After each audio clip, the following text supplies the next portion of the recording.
আমরা আমাদের আলমারি অর্থাৎ টাকা রাখার স্থানে বেশ কয়েকটি ভুল জিনিস রেখে থাকি, যার ফলে কিন্তু আমাদের সংসারে সুখ শান্তি দারিদ্রতা আসে না। ফলে নেতিবাচক শক্তি অতিরিক্ত পরিমাণে বৃদ্ধি পাওয়ার কারণ হচ্ছে মা লক্ষ্মী দেবী অসন্তুষ্ট থাকেন। তাই ভুল করেও আপনার আলমারি অর্থাৎ টাকা রাখার লকারে ভুল করেও এই কয়েকটি জিনিস রাখবেন না। কোন জিনিসগুলো রাখবেন না তার আগে জেনে রাখা দরকার।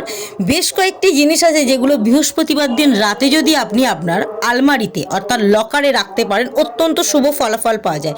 এতে কিন্তু আর্থিক দিকের উন্নতি বৃদ্ধির সাথে সাথে সংসারের সুখ শান্তি আমাদেরকে ঘিরে থাকে। ফলে আমাদের সংসারে নানা রকম সমস্যা থেকে আমরা মুক্তি পেতে পারি। তো কোন জিনিসগুলো আপনারা ভুল করেও আলমারির মধ্যে রাখবেন না এবং কোন জিনিসগুলো বৃহস্পতিবার রাত্রিরে আপনি অবশ্যই আপনার আলমারির স্থানে রাখবেন।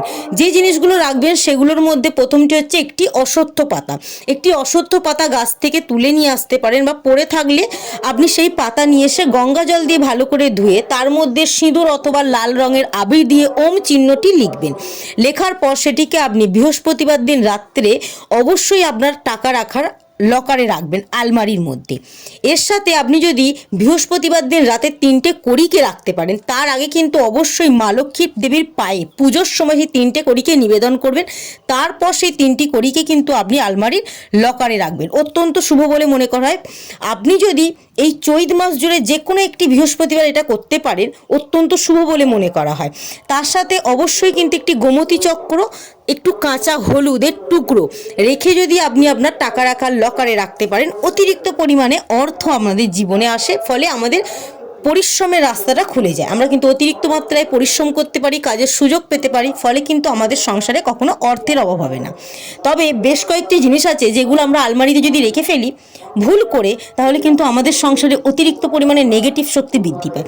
আর এই নেগেটিভ শক্তি যখন আমাদের সংসারে বৃদ্ধি পায়, তখন কিন্তু আমাদের সংসারে সুখ শান্তি থাকেই না। নানা রকম সংকট থেকে মুক্তি পেতে আমাদের জীবনে যাতে অশুভ সংকেতগুলো না আসে, শুভ সংকেত বৃদ্ধি পাওয়ার জন্যে আপনি আপনার আলমারির ভিতরে বন্ধ ঘড়ি বা নষ্ট ঘড়ি কিন্তু রাখবেন না। আপনি যদি আপনার আলমারির ভিতরে বন্ধ ঘড়ি রাখেন, তাহলে কিন্তু আমাদের জীবনে দুর্ভাগ্য নেমে আসে। কারণ এই বন্ধ ঘড়ি হচ্ছে দুর্ভাগ্যের প্রতীক।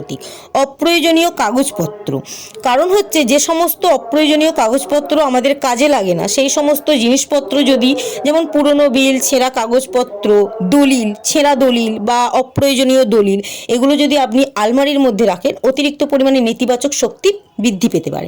এতে আমাদের আর্থিক দিকের উন্নতিতে বাধা সৃষ্টি হতে পারে। তাই ভুল করেও অপ্রয়োজনীয় কাগজপত্র রাখবেন না আপনি আপনার আলমারিতে।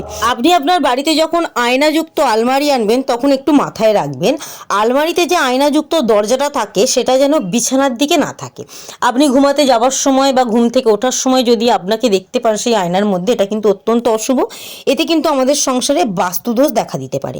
তাই আপনি আলমারি আনবেন ঠিকই আয়নাযুক্ত, কিন্তু বিছানার কাছে রাখবেন না, যাতে আপনি তাকে দেখতে না পান সেই আয়নার মধ্যে নিজেকে, সেই দিকটা একটু লক্ষ্য রাখবেন। ধারালো অস্ত্র বা ছুরি, ধারালো যে কোনো জিনিস আপনি যদি আলমারিতে রাখেন, এটা কিন্তু অশুভ বলে মনে করা। এতে কিন্তু পরিবারে অশান্তি ডেকে আনার সম্ভাবনা থাকে। যে কোনো কারণে আপনার সংসারে কিন্তু অশান্তি আসতেই পারে। এই একই জিনিস অর্থাৎ ছুরি, কাঁচি, অশুভ জিনিসপত্র, টাকা যেখানে থাকে সেখানে রাখা যেমন অশুভ, তেমন কিন্তু পুরো আলমারি জুড়ে থাকাটাও। এছাড়াও অনেকে দেখবেন পুরনো চশমা, পুরনো চাবি, এগুলো কিন্তু আলমারির মধ্যে রেখে দেয়। যদি প্রয়োজনীয় না হয় সেগুলো কিন্তু রাখবেন না, সেগুলো কিন্তু আলমারি থেকে বার করে রাখবেন। এগুলোই কিন্তু অত্যন্ত শুভ বলে মনে করা হয়। এবং মা লক্ষ্মী দেবীর পছন্দের সংখ্যাগুলির মধ্যে একটি সংখ্যা হচ্ছে 6। কমেন্ট বক্সে 6 সংখ্যাটি লিখে যাবেন মা লক্ষ্মী দেবীর আশীর্বাদ লাভ করতে চাইলে। আর যদি মনে হয় ভিডিওটা থেকে কিছু শিখতে পারলেন, ভিডিওটা একটু শেয়ার দেবেন যাতে সকলে জানতে পারে।